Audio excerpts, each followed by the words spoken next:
Now, the city of Pharr says they're taking a proactive approach to getting rid of these tires. In 2 weeks, they'll be paying you cash to get rid of this rubber.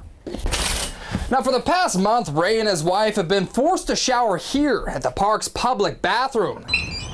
5 on Your Side took a little trip down to High School Sports Magazine to speak with owner Dave Amador. We're having a bad day. We're waiting for the printers. Sounds like you're having a bad 3 months. No, is what it is. no. His brush pile is attracting some unwanted guests.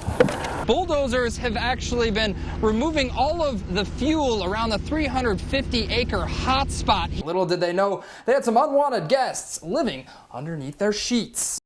The ocean is his amphitheater, and his dog Spike is his only audience. This beachside trailer is John McAllister's Grand Castle. It's a dwelling without a mailman. Well, I can't get home delivery of mail at my house. McAllister lives in Laguna Heights, a colonia.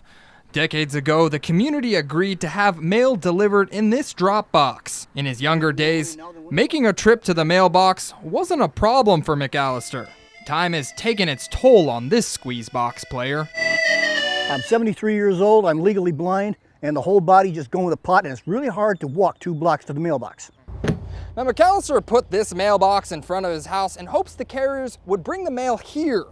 The post office said no way, they couldn't make that happen. So now he has to walk 2.5 blocks down here to a distribution collection box just to pick up his mail. As I understand it, they have civilian contractors in this area who deliver the mail. We went to the post office for answers. We were told the postmaster was not in. We then tried City Hall. They told us Laguna Heights is just outside of city limits. This is a postal service issue. After several attempts, we got a hold of the Regional Postal Service in San Antonio. If a customer needs to have a mode of delivery change because of maybe a physical disability, they would need to submit documentation of that to their local postmaster. McAllister says he provided his postmaster with doctor's notes several years ago. The only thing that would qualify is if I was 100% disabled, immobile, can't move, and nobody lives with me. I asked if it was possible to reevaluate McAllister's condition. Yes, I would say current documentation would be the best way to go. McAllister will try again. Well, it's kind of useless, but it does make for a good handhold. You know, when you're old like me, you have to have things to prop yourself up on. In the meantime, McAllister will be waiting by the beach for his mail.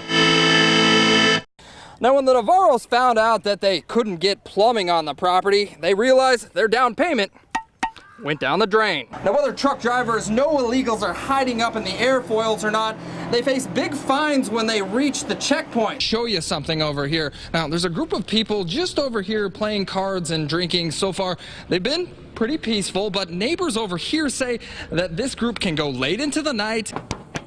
Now, fever tick has plagued U.S. cattle workers since the early 1900s. To give you an idea of how big this leak is here, take a look down here.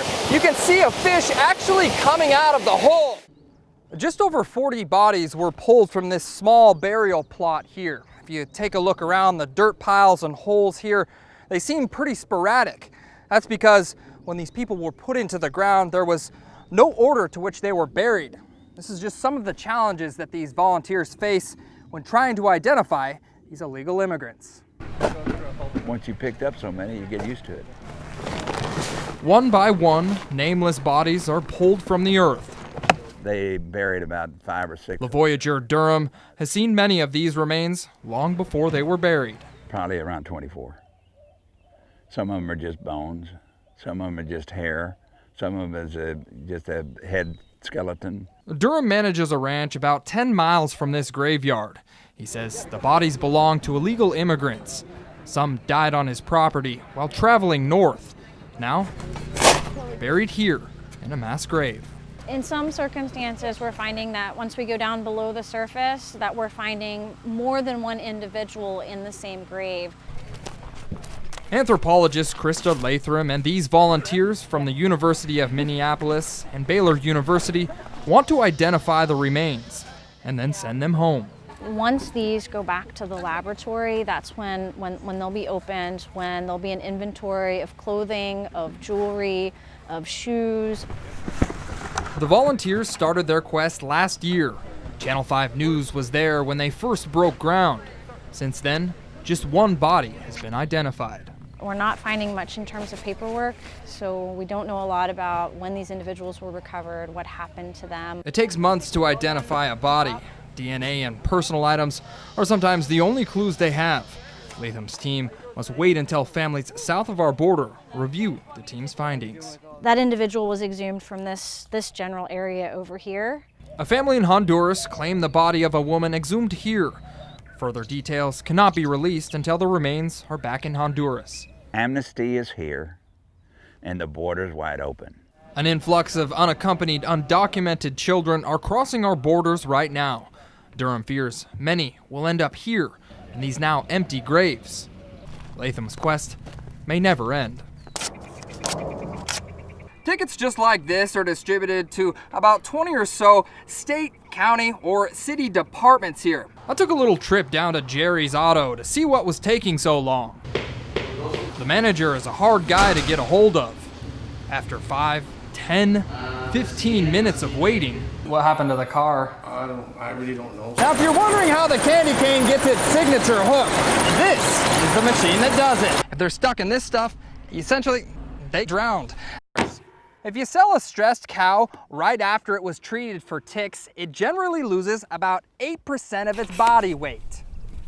That correlates to about $80 a cow. If you follow the music past the cell phone cases, the piñata stands, and the clothing booth, you'll find a prehistoric monster. You just feed them mice and stuff like that, or? Yep, fish. The reptiles seen bathing in this aquarium are believed to be alligators. I believe it's about a 12-footer, 18-footer, or something like that. Madi Annalise is one of many shoppers at the flea market in Alamo who have seen these beasts here and at other flea markets. I think they're just dangerous overall to all humanity, or, especially our children. The burning question on her mind? You don't think they're legal here? No. Not as a pet? No. Armed with just a cell phone camera, I asked the seller the burning question. You can have these, like, in your backyard or something, or what do you just build? In the yard, it don't matter. Yeah? Yeah, I got permits from the state and the federal to bring them in the state. I wanted to know if the seller was telling the truth, so I took a little trip down to the reptile center at the Gladys Porter Zoo. They're not the best pet just because they have a lot of maintenance. They need to be outdoors. They can't live in a bathtub. Turns out the reptile I captured on my phone is not an alligator. Rather, its close cousin, the dwarf caiman. Reptile specialist Clint Guadiana explains. Yeah, you can have these. These are probably the most popular crocodilian pet. Texas has one of the most lax exotic pet regulations. The caiman is legal to own. Its larger cousin, the American alligator, is not legal. But that doesn't make the caiman any less dangerous. Now these guys may look cute right now, but within 8 months, they can be up to a foot long. Within 4 years, they could be close to 5. They definitely have a strong bite. 2 of the zoo's caimans were rescued from their owners when they became too big to handle. Releasing them into local ponds or waterways is a common problem in the United States. You just imagine going through the sewage and, you don't know where they're coming from. Shoppers like Annalise hope the caiman at the flea market doesn't become an impulse buy. John Bartel, Channel 5 News, Alamo. Think of electricity as water pressure in these hoses, and these buckets down here as homes consuming electricity. To fix the problem, the cemetery told the Hernandezes they needed to buy 2 more plots, Plot 3 and Plot 4. Well, a few years back, the cemetery somehow made a mistake and put someone else's body in Mrs. Hernandez's spot. Now, there's an old trick you can use to see how safe your tires are. It's called the penny trick. You're gonna need to get yourself one of these bug traps, and I'm gonna take you through each one of these steps. First off, a community member must complain. Then, and only then, a city official will come out and assess the property. If they deem that it's dangerous or dirty, a violation will be given to the homeowner. Now, any given year, the cowboy will pick up about 200 stray animals. Now, Greyhound says one of the best ways to make sure your bag gets to its destination correctly is to add one of these to your bag. 1 in 4 Americans over the age of 65 lost all of their teeth last year. Put that into perspective, that would take 368 of these semi-trucks to haul all of those teeth away. There's one more number. The United States spent enough money on dental health last year to send a man to the moon 14 times. Many Americans are finding relief from high insurance costs just a few feet over the border.